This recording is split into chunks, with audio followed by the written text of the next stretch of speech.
Hello everyone. So welcome to GS outlet. इस time अगर आप कोई सा भी न्यूज़पेपर उठा के देखो तो वहां पे ये टॉपिक बहुत ज्यादा कॉमन है और बहुत ज्यादा डिबेट में चल रहा है। That is one nation one election. आज हम यहाँ पे इसका कॉम्प्रिहेंसिव एनालिसिस करेंगे और देखेंगे इसके पॉजिटिव्स क्या क्या हैं, इसके नेगेटिव्स क्या क्या हैं। ये डिबेट बेसिकली हमारे इंडिया में कब से चल रही है और ये क्या कभी पहले भी इम्प्लीमेंट हो चुका है, पहले भी इस पे कोई काम हो चुका है कि नहीं हो चुका है, और इसमें क्या पॉजिटिव्स हैं, क्या नेगेटिव्स हैं और क्या वे फॉरवर्ड है। राइट। अगर हम यूपीएससी की बात करें, यूपीएससी के लिए तो ये टॉपिक जीएस 2 गवर्नेंस के लिए बहुत इंपॉर्टेंट है।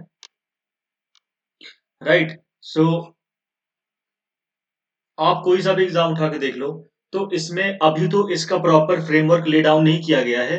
बट अगर इसके नुएंसेस की बात करें, जैसे कौन कौन सी कमिटीज इस पे बनी थी, क्या क्या इसका बैकग्राउंड रहा है, तो इसके बारे में आज हम डिटेल देखेंगे और उससे क्वेश्चंस पूछे जा सकते हैं। चलिए शुरू करते हैं। तो यहाँ पे वन नेशन वन इलेक्शन जो not a subject of debate but a necessity for India.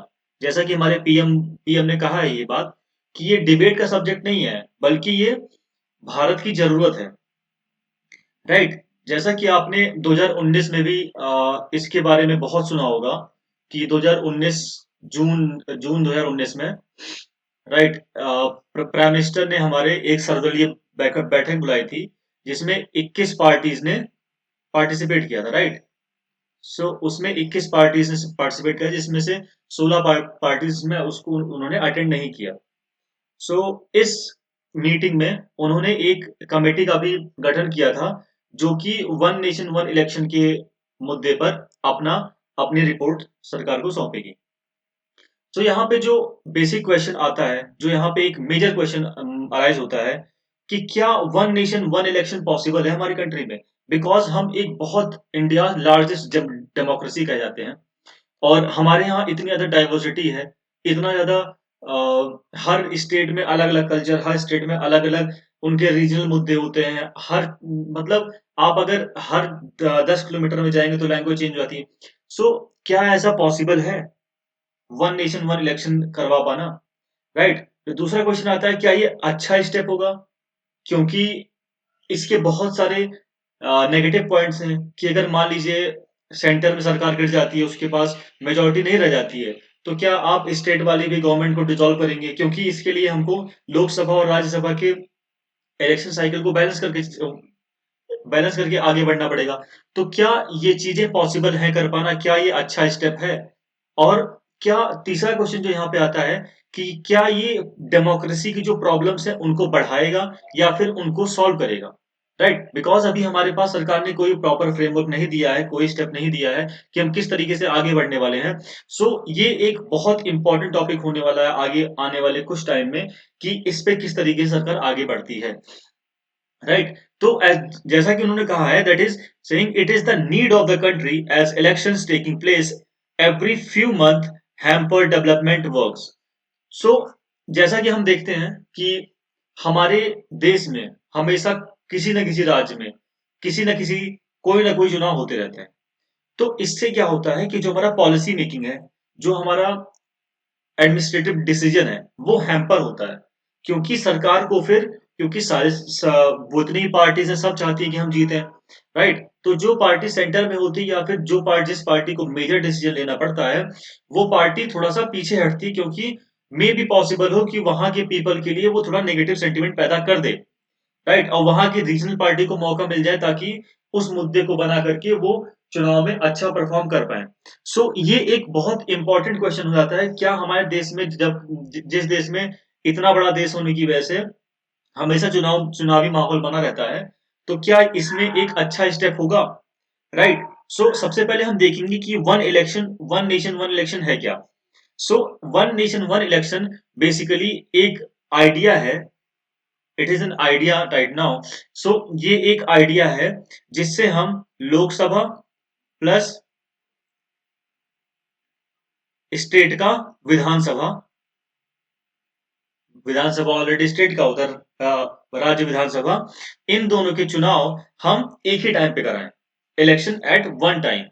Right. So इसमें जो है लोकसभा और विभिन्न राज्यों के विधानसभा के चुनाव हम एक ही समय पे कराएंगे, जिसमें हमारा जो चुनाव हर 5 साल में होता था, राइट, जैसा कि हमको पता है कि 5 साल में आफ्टर 5 इयर्स इलेक्शंस होते थे। सो हर 5 साल हमारे हमारे यहाँ चुनाव होते थे, ताकि हम किसी पार्टी को चुन के ला पाए। बट इसमें जो हम चेंज करेंगे, इसमें ये करेंगे कि दो अलग अलग सीटों के लिए हर 5 साल में हम चुनाव कराएंगे। दो अलग अलग सीटों के लिए एक ही चुनाव होगा, एक ही बूथ होगा और एक ही प्रचार किया जाएगा। राइट, जैसा कि हमको पता है कि प्रचार करने में कितना पैसा खर्च होता है, कितना ज्यादा कंट्री में करप्शन बढ़ता है, गवर्नमेंट की पॉलिसीज में डिले हो जाता है। राइट, सो इससे जो है एक एडमिनिस्ट्रेटिव डिसीजन हम प्रॉपरली अपने कंट्री में, गवर्नमेंट इससे हैम्पर नहीं होगी। राइट, अब यहाँ पे जो सबसे इंपॉर्टेंट चीज आती है कि क्या ऐसा पहले कभी हुआ है हमारी कंट्री में। राइट, जैसा कि it was suggested at the recently held 80th all India presiding officers conference, इसको सजेस्ट किया गया है। राइट, जो कि all India officers presiding conference में इसको बताया गया। He also suggested that only one voter list एक ही होगी हमारी, should be used for लोक सभा, विधानसभा एंड अदर इलेक्शंस। हमारी जो वोटर लिस्ट होगी, हमारी वोटर लिस्ट एक ही होगी अलग अलग चुनाव के लिए। राइट, और हम उस वोटर लिस्ट को यूज करके हम अपने रिसोर्सेज को बचाएंगे। राइट, ताकि हमें बार बार वही चीजें सेम स्टेट में बार बार ना करनी पड़े कि अगर लोकसभा का चुनाव आ रहा है तो हम अलग वो क्रिएट कर रहे हैं, फिर एक अलग प्रोसीजर से हम उसको बना रहे हैं। राइट, फिर जब राज्यसभा का जो है विधानसभा का चुनाव आ रहा है, फिर हम उसके लिए अलग प्रोसीजर पूरा फ्रॉम स्टार्टिंग पॉइंट वो सब कर रहे हैं। तो इससे क्या होगा कि जो है हमारे सिक्योरिटी फोर्सेस को, राइट, हमारी सरकार को, हमारे लोगों को समय मिल जाएगा प्रिपेयर होने के लिए कि हाँ, अब ये चुनाव होने वाले हैं। और वो पार्टीज का मैनिफेस्टो देख के और पार्टीज ने किस तरीके से किस किस स्टेट में कैसे काम किया है, उस हिसाब से वो उनको वोट दे पाएंगे। राइट, अब यहाँ पे ये चीज देखना बहुत ज्यादा जरूरी है कि क्या ये पहले ऐसा कुछ इम्प्लीमेंट हो हुआ है कि नहीं हुआ है। राइट, सो अगर हम इसकी बात करें तो ये टॉपिक ये हमारे कंट्री में एक नया नहीं है। राइट, इससे पहले भी ऐसा हो चुका है कि हमारे देश में लोकसभा और राज्य विधानसभा के चुनाव एक ही बार हुए हैं।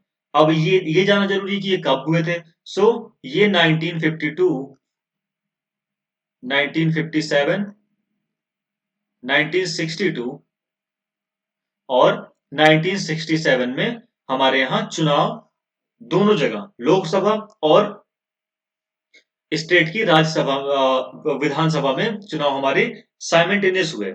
राइट, इसके साथ क्या हुआ, जब हम 1968 से लेके 69 में पहुंचे, 1968 और 69 का जो टेन्योर था, 1968-69 का टेन्योर, इसमें क्या हुआ कि किसी ना किसी कारण से हमें जो है राज्य में जो हमारी विधानसभा थी उसको डिसॉल्व करना पड़ा।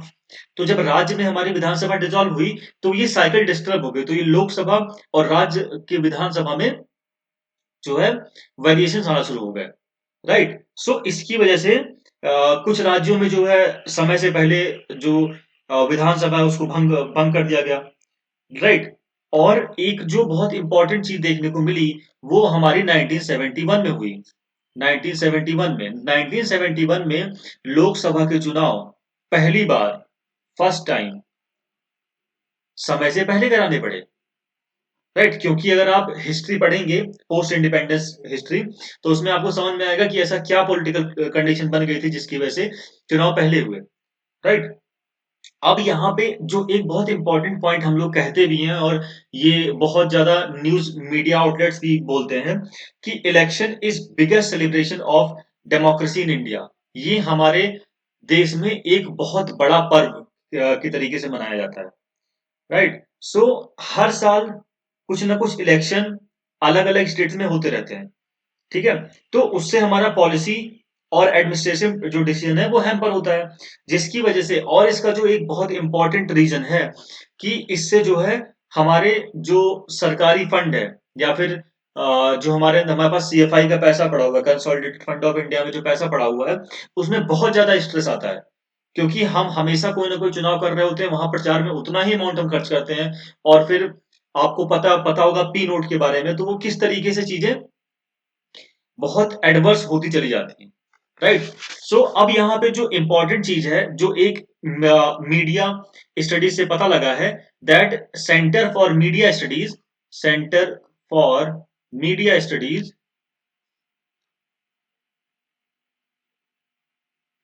के हिसाब से, सेंटर फॉर मीडिया स्टडीज के हिसाब से 17th लोकसभा जो लोकसभा चुनाव जो हमारे हुए थे, उसमें अराउंड 60,000 करोड़ रुपए खर्च हुए, 60,000 करोड़, राइट।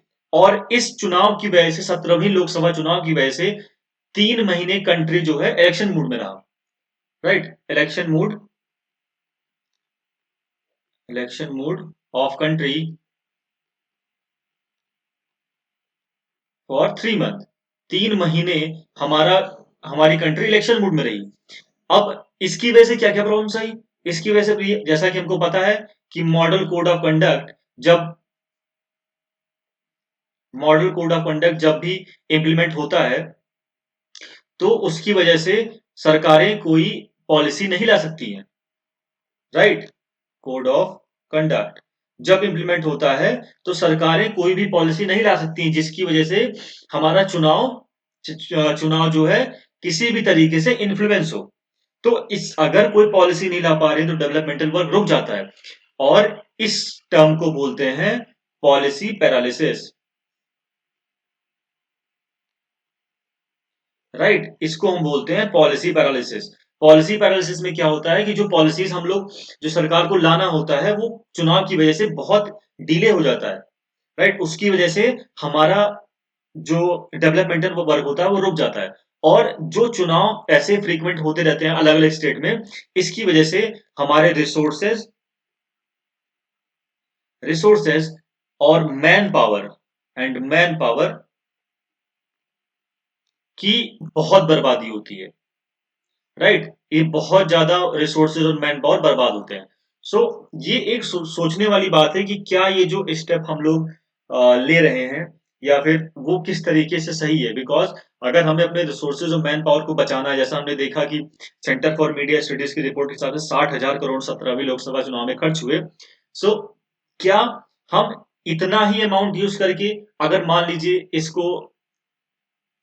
60,000 करोड़ अगर हम इन्वेस्ट करें लोकसभा चुनाव के, तो वो हमको राज्य की विधानसभा के चुनाव के लिए अलग से पैसे नहीं खर्च करने पड़ेंगे, राइट। सो ये एक मेजर स्टेप हो सकता है।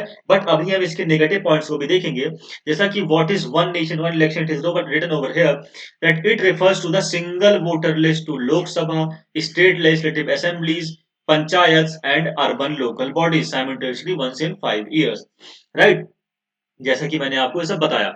और उसके बाद चैलेंजेस सॉ इन जो जो प्रॉब्लम्स होती हैं, मैसिव एक्सपेंडिचर, जैसा कि मैंने बताया आपको सेंटर ऑफ मीडिया स्टडीज की रिपोर्ट के हिसाब से, on delivering of essential services, right. ये भी एक बहुत बड़ा चैलेंज जो हम लोग फेस करते हैं, कि जो एसेंशियल सर्विसेज हमको प्रोवाइड करनी है किसी स्टेट में, या फिर किसी एक उसमें प्रोवाइड करनी है, वो कुछ मॉडल कोड ऑफ कंडक्ट जब इंप्लीमेंट होता है, तो उसे सरकारें डिसीजन नहीं ले पाती हैं, जिसकी वजह से हमारा डेवलपमेंटल प्रोसेस हैम्पर होता है, right. Man power burden deployed in election time, जैसा कि हमको पता है कि हमारे सिक्योरिटी फोर्सेस कितना ज्यादा उस चीज को मैनेजमेंट करती हैं, कितना ज्यादा उस पर काम करती हैं, ताकि हमारे चुनाव जो भी कंडक्ट हो रहे हैं इंडिया में, जो कि एक बिगेस्ट डेमोक्रेसी है, कि वो स्मूथ तरीके से, प्रॉपर तरीके से हो पाए। जो चौथा चैलेंज ज्यादा फेस किया था, that is pressure on political parties, especially smaller one, as elections are becoming increasingly expensive. अब जो छोटी पार्टीज हैं, जो रीजनल पार्टीज हैं, वो क्या करेंगी, जो अभी उन्होंने मतलब खुद को स्टैंड किया है, उनके पास इतना फंड नहीं होता है कि वो लोग इतना पैसा स्पेंड कर पाए चुनाव प्रचार में, राइट। सो इसके इसकी वजह से क्या होता है कि उनके चुनाव, या फिर उनका जो खुद को रिप्रेजेंट करने का तरीका है, वो इतना एक्सपेंसिव, इतना उसमें खर्चा आता है कि वो लोग अफोर्ड नहीं कर पाती हैं। तो अगर हम एक प्रॉपर डेमोक्रेसी की तरह उभरना चाहते हैं, तो हमारे पास एक लेवल प्लेइंग प्लेटफॉर्म होना चाहिए, कि जो भी पॉलिटिकल पार्टीज नहीं है, और जो पॉलिटिकल पार्टीज बड़ी हैं, वो, जैसे कि कुछ सारे चुनाव में जो नेशनल पार्टीज हैं, वो भी पार्टिसिपेट करती हैं स्टेट वाइज चुनाव में, राइट। जैसे बीजेपी को अगर हम देख लें, तो बीजेपी भी पार्टिसिपेट करती है, यूपी हो गया, बिहार हो गया, कहीं भी, राइट, अंडर एनडीए कॉलिशन। अगर ये पार्टिसिपेट कर रहे हैं तो उनके पास बहुत सारा फंड है, बट अगर हम रीजनल पार्टी की बात करें जिन्होंने अभी खुद को खड़ा कर रखा है, तो उसमें उनके पास उतना पैसा नहीं होता कि वो लोग इतना पैसा खर्च कर पाए, राइट? ये एक बहुत बड़ा चैलेंज है। तो अभी हमने हिस्ट्री की बात की, हिस्ट्री ऑफ दिस स्कीम। इस स्कीम की हिस्ट्री क्या है? 1951 तो 1952 में elections were held simultaneously throughout the country, जैसा कि 52 से लेकर के 57। फिर ये यहाँ पे arrangement of one election was between, इसको हम अगर ब्रेक करें तो 52, then 57, then 62 and then 67, right? फिर इसके बाद कुछ पॉलिटिकल कंडीशन चेंज हुई, जैसा मैंने आपको बताया था पिछली स्लाइड में। तो ये इस तरीके से चीजें बढ़ती गई। Due to reorganisation of states and dismissal of government, the order breaks, right? अब हम यहाँ पे देखेंगे कि बेसिकली क्या-क्या रिकमेंडेशंस जो है आई हैं और इसका बैकग्राउंड क्या है। हमने यहाँ पे लॉ कमीशंस रिकमेंडेशन हमने मेंशन किया है, बट मैं आपको इसके अंडर में काफी सारी डिटेल चीजें बताऊंगा कि बेसिकली इसका बैकग्राउंड क्या रहा है। इसका बैकग्राउंड स्टार्ट होता है 1983 से। 1983 में क्या हुआ कि चुनाव आयोग की जो सालाना रिपोर्ट होती है, उसमें सबसे पहले वन इलेक्शन का विचार आया, जो कि चुनाव आयोग ने दिया, राइट? उसके बाद जो दूसरी रिपोर्ट हमारी आती है, जो दूसरा वाक्य इसमें आता है, वो 1999 में हुआ। That is justice VP Jeevan Reddy ने विधि आयोग की 117वीं रिपोर्ट में वन इलेक्शन का विचार आया, right? Let me write it, क्योंकि ये इंपॉर्टेंट है, ये वाला point. Justice VP Reddy, right? Justice VP Jeevan Reddy, let me write it, J R, VP Jeevan Reddy की विधि आयोग की 170th रिपोर्ट में ये बात उन्होंने वन इलेक्शन का विचार किया। और ये रिपोर्ट क्यों ज्यादा जरूरी है, मैंने इस पे एम्फेसिस क्यों किया? बिकॉज इसी रिपोर्ट के हिसाब से नोटा का ऑप्शन भी हमारे इलेक्शन में आया। जो नोटा हम लोग इस टाइम देखते हैं, वो नोटा का ऑप्शन भी जस्टिस वीपी जीवन रेड्डी की 170th रिपोर्ट में था। उसके बाद 2003 में हमारे जो पूर्व पूर्व प्रधानमंत्री थे अटल बिहारी वाजपेयी, इन्होंने इस मुद्दे को नेशनल लेवल पे बहुत अच्छे तरीके से उठाया कि हाँ, ये चीजें हमें अपने देश में इम्प्लीमेंट करनी चाहिए। तो आप देख रहे होंगे कि इसका बैकग्राउंड कितना पुराना है।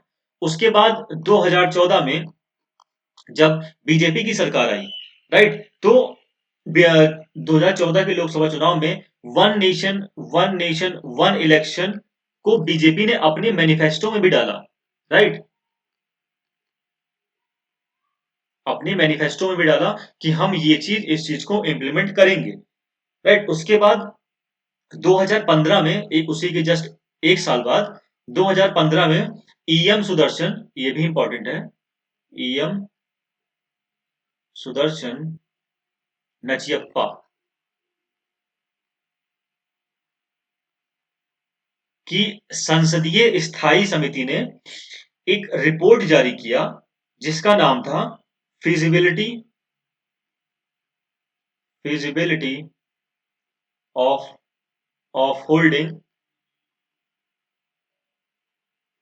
साइमल्टेनियस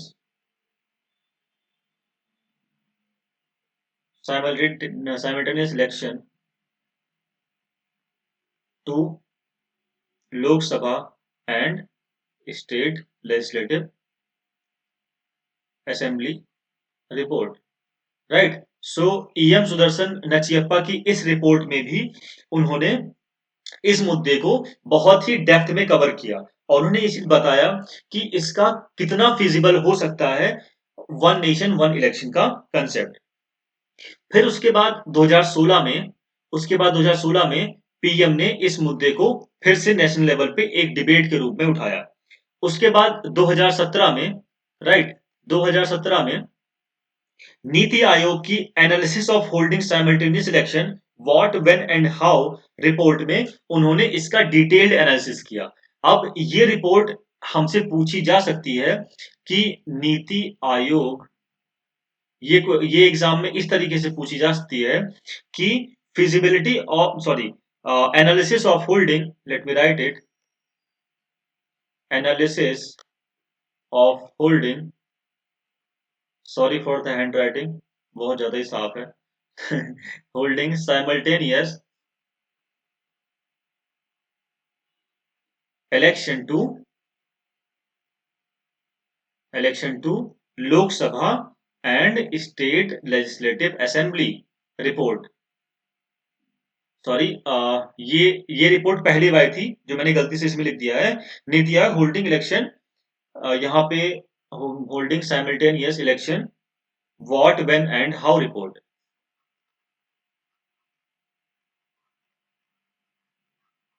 एंड हाउ रिपोर्ट, इसमें नीति आयोग ने इसका पूरा डिटेल्ड एनालिसिस किया कि इसका क्या प्रॉब्लम्स आ सकती हैं, क्या इसमें अच्छाइयां हैं।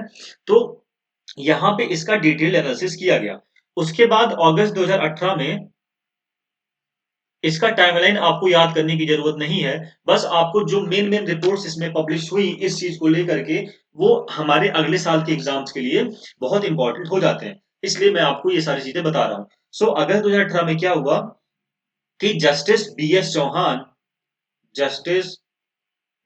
चौहान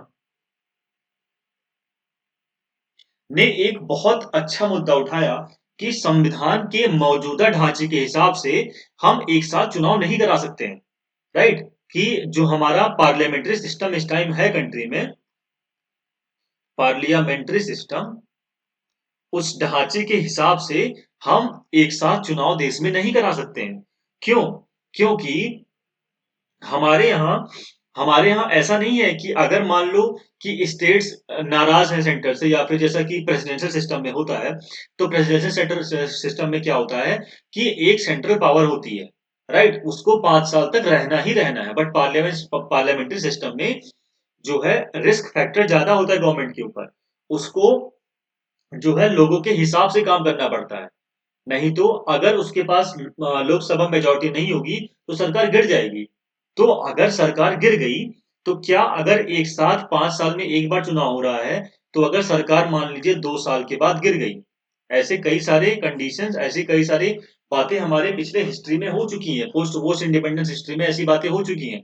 तो अगर 2 साल में सरकार गिर जाती है हमारी, तो सबसे बड़ा सवाल जो ये आता है, जो कि इन्होंने इस रिपोर्ट में उठाया, that is justice B S Chauhan, कि क्या अगर 2 साल में सरकार गिर गई, तो क्या राज्यसभा, सॉरी, तो जो स्टेट लेजिस्लेटिव असेंबली की सरकार है, क्या वो कंटिन्यू रहेगी, क्या फिर से पूरे देश में चुनाव होंगे। तो ये एक बहुत बड़ा मुद्दा अभी इस टाइम पे है, और सरकार ने इस पॉइंट को अभी तक क्लियर नहीं किया है। अब हम यहाँ पे देखेंगे कि हमारे पॉजिटिव्स क्या क्या है, advantages of one nation one election, right. So इसका जो सबसे पहला एडवांटेज है यहाँ पे, वो ये है कि हमारा स्पेंडिंग कम होगा, right. Continuity in policies and programmes, जो हमारी पॉलिसीज और प्रोग्राम्स हैं, वो किसी भी राज्य के चुनाव की वजह से हैम्पर नहीं होंगी, एडमिनिस्ट्रेटिव कॉन्टिन्यूटी बनी रहेगी, राइट। सो ये एक बहुत इंपॉर्टेंट एडवांटेज है, बिकॉज इसकी वजह से, चुनाव की वजह से हमारी पॉलिसीज डिले हो जाती है, जिसकी वजह से हमारा डेवलपमेंटल प्रोसेस भी डिले हो जाता है, ठीक है। The impact of black money on the voters will be reduced as well as the elections are held at a time. जो ब्लैक मनी, जो करप्शन चुनाव के टाइम पे देखे जाते हैं, वो बहुत हद तक रिड्यूस हो जाएंगे, राइट। और इससे जो एक इंपॉर्टेंट चीज होती है, that is reduced expenditure of money and administration. जितना खर्चा सरकारें चुनाव को कंडक्ट कराने में लगाती हैं, वो कम होगा, बिकॉज हमको एक ही सेंटर पे एक ही चुनाव में 2 सीटों के लिए चुनना है, राइट। तो हमें उन दोनों सीटों के लिए जो अलग अलग चुनाव करते हैं, इसकी वजह से वो प्रेशर कम हो जाएगा। आई होप आपको यहां तक अभी तक क्लियर होगा। उसके बाद एफिशिएंसी इन गवर्नेंस, गवर्नेंस में एफिशिएंसी आएगी, बिकॉज जितना जो भी स्टेप शॉर्टेस्ट और इजिएस्ट मेथड में परफॉर्म हो जाते हैं, जैसा कि हमें पता है कि पार्लियामेंट्री सिस्टम में जो चुनाव है वो हमने बहुत कॉम्प्लेक्स कर रखा है ना। कभी कहीं चुनाव हो रहे हैं, कभी कहीं चुनाव, अगर ये एक स्मूथ मैनर में एक ही बार में हो जाता है, तो गवर्नेंस में हमारी एफिशिएंसी आती है, राइट। इसकी वजह से जो एक और एडवांटेज होता है, वो ये होता है कि एडमिनिस्ट्रेटिव मशीनरी और सिक्योरिटी फोर्सेस के ऊपर प्रेशर कम हो जाएगा, राइट? प्रेशर बहुत हद तक कम हो जाएगा। सो ये एक इंपॉर्टेंट, जिसकी वजह से जैसा मैंने बताया था फोर्थ पॉइंट में, एफिशिएंसी बढ़ेगी। सो ये यहां से भी हम इसको रिलेट कर सकते हैं। उसके बाद हम यहाँ पे देखते हैं कि वोटर्स वोटर्स के लिए क्या जो है इसमें एडवांटेज है, कि वोटर्स किस तरीके से इनको फायदा होगा। सो वोटर्स के लिए जो फायदा यहाँ पे है कि वो क्लियरली इवेल्युएट कर पाएंगे कि कौन सी गवर्नमेंट ने, है ना, कि गवर्नमेंट पॉलिसी जो भी सेंटर और स्टेट में लाई गई हैं, वो लोग उसको क्लियर इवेल्युएशन कर पाएंगे कि कौन सी पार्टी ने क्या वादा किया था और कितना काम हुआ है। सो ये एक वोटर के लिए पॉजिटिव पॉइंट है, राइट? उसके बाद काले धन, जो भी ब्लैक मनी है, जैसा कि मैंने सेकंड पॉइंट में बात किया था, राइट? ब्लैक मनी और करप्शन कंट्रोल में आएगा, राइट? सामाजिक पार्टियां, जो एक बहुत इंपॉर्टेंट मुद्दा इस टाइम कंट्री में चल रहा है, कि जो पार्टीज हैं वो इलेक्शन प्रोसीजर में, इलेक्शन टाइम पे क्या करती हैं कि सामाजिक एकता को भंग भंग करने की कोशिश करती हैं, राइट? वो कुछ ऐसे हेट स्पीचेस देंगी या फिर कुछ ऐसा इन्वॉल्वमेंट क्रिएट करती हैं जिससे दो अलग अलग कम्युनिटीज में, दो अलग अलग रिलीजन को मानने वाले लोगों में क्लैशेस पैदा होती हैं। सो इसके चांसेस पार्टीज को कम मिलेंगे, राइट? अब यहाँ पे हम देखते हैं कि बेसिकली इसमें जो चीजें हो रही, अब यहाँ पे जो डिबेट का पॉइंट जो मेजर अराइज होता है कि पार्लियामेंट्री सिस्टम बिल्कुल ऑपोजिट है इससे, है ना? कि अगर मान लीजिए उनका लोकसभा मेजोरिटी है ना, और सेंटर और स्टेट या फिर सदन में बहुमत खो देते हैं, तो क्या गवर्नमेंट कंटिन्यू करेगी या फिर गवर्नमेंट भी गिर जाएगी? और अगर गवर्नमेंट कंटिन्यू कर रही है तो रेस्ट पीरियड के लिए करेगी या फिर नया इलेक्शन परफॉर्म होगा, है ना? और अगर नया इलेक्शन परफॉर्म हो रहा है तो क्या स्टेट की जो विधानसभा है वो भी डिसॉल्व की जाएगी या फिर वो कंटिन्यू रहेगी, राइट? सो इस तरीके की चीजें कई बार हमारे हिस्ट्री में देखी जा चुकी हैं, हमारे जो पॉलिटिकल हिस्ट्री है उसमें देखी जा चुकी है। कई बार सरकारें समय से पहले गिर जाती हैं और समय से पहले चुनाव भी कराए जाते हैं, है ना? तो इस कंडीशन में गवर्नमेंट किस तरीके से आगे बढ़ेगी। अब हम यहाँ पे देखते हैं कि अगर ये बिल्कुल ऑपोजिट है ना? तो ये हमारी पॉलिटी में कौन कौन से आर्टिकल्स हैं जिसमें हमें मेजर बदलाव करने पड़ेंगे। So for one election to be implemented, changes to be made in constitution and legislation. So पहला जो चेंज करना पड़ेगा, that is article 83, 85, 172 and 174. So, Article 83 deals with the duration of Houses of Parliament need an amendment. Right? अब जैसा कि हमको पता है ये एक मेजर अमेंडमेंट हमारे कॉन्स्टिट्यूशन में किया जा रहा है। सो उसके लिए 2/3 ऑफ मेजोरिटी चाहिए होगी, राइट? इसके लिए 2/3 मेजोरिटी हमें चाहिए होगी, किसी भी पार्टी को चाहिए होगी। सो 2/3 मेजोरिटी के लिए कई सारी पार्टीज को एक साथ आना पड़ेगा और इस डिसीजन में उनको डिबेट करना पड़ेगा, उनको डिस्कस करना पड़ेगा, ताकि हम इस चीज को अमेंड करके, अगर ये फीजिबल है तो हम इसके साथ आगे बढ़ पाए। उसके बाद article 85 on dissolution of Lok Sabha by the president, right? Article 172 relating to the duration of state legislature. अब यहाँ पे on dissolution of Lok Sabha by president, इस पे भी एक बहुत बड़ा सवाल खड़ा हो सकता है कि क्या अगर लोकसभा डिसॉल्व हो गई तो क्या सारे राज्यों की जो विधानसभा है वो भी डिसॉल्व की जाएगी कि नहीं की जाएगी, राइट? सो इस आर्टिकल में भी एक मेजर बदलाव चाहिए होगा। Article 172 relating to the duration of state legislature, तो क्या स्टेट लेजिस्लेचर के ड्यूरेशन को हम चेंज करेंगे लोकसभा के टेन्योर के हिसाब से, या फिर इसमें कोई भारी बदलाव लाया जाएगा, right? Article 174, the governor may issue from time to time prorogue the house of. अब यहाँ पे गवर्नर की पावर पे भी एक क्वेश्चन मार्क उठता है कि क्या गवर्नर के पास ये पावर रह जाएगी या फिर इसमें क्या बदलाव किए जाते हैं, राइट? अब इसकी वजह से, वन इलेक्शन की वजह से जो एक मेजर प्रॉब्लम अराइज होती है कि इसकी वजह से गवर्नमेंट जो है, जो नेशनल पार्टीज हैं, जो कि, वेट अ सेकंड मैं यहाँ पे लिखता हूँ, कि जो रीजनल मुद्दे होंगे, स्थानीय मुद्दे होंगे, जो स्थानीय मुद्दे होंगे वो कहीं ना कहीं दब जाएंगे, और जो नेशनल मुद्दे होंगे वो बहुत ज्यादा उनको एडवांटेज मिलेगा, जिसकी वजह से हमारा रीजनल जो प्रॉब्लम्स हैं वो हैम्पर हो सकती हैं, वो कहीं ना कहीं नहीं ध्यान दी जाएंगी, तो इसकी वजह से एक ये बहुत बड़ा सवाल सवाल खड़ा होता है, राइट? इसकी वजह से और क्या चीजें प्रॉब्लम पॉसिबल हो सकती, तो इसकी वजह से जो और प्रॉब्लम्स आएंगी, इसकी वजह से क्या होगा कि नेशनल पार्टी का दायरा बढ़ जाएगा, नेशनल पार्टी का दायरा बढ़ जाएगा, राइट? और रीजनल पार्टी का दायरा कम हो जाएगा, रीजनल पार्टी, राइट, उनका दायरा कम हो जाएगा। सो इसकी वजह से जो रीजनल पार्टी की ऑटोनॉमी है, ऑटोनॉमी नहीं कर सकते, बट उनका जो, उनके पास उतना फंड भी नहीं होता है, राइट? तो ये बहुत हद तक हैम्पर होगा। बट इस साल जो आम चुनाव हुए थे, इस साल नहीं, पिछले साल जो आम चुनाव हुए थे, उसमें एक बहुत इंपॉर्टेंट बात देखी गई, जो कि उड़ीसा, जैसा कि हमको पता है कि आम चुनाव के साथ उड़ीसा, अरुणाचल प्रदेश, आंध्र प्रदेश और सिक्किम के भी चुनाव हुए थे। बट इस चुनाव में जो रिजल्ट सामने आया वो बहुत शॉकिंग था, डैट, कि सेंटर में लोगों ने बीजेपी को चुना, राइट? बट स्टेट में लोगों ने रीजनल पार्टी को चुना।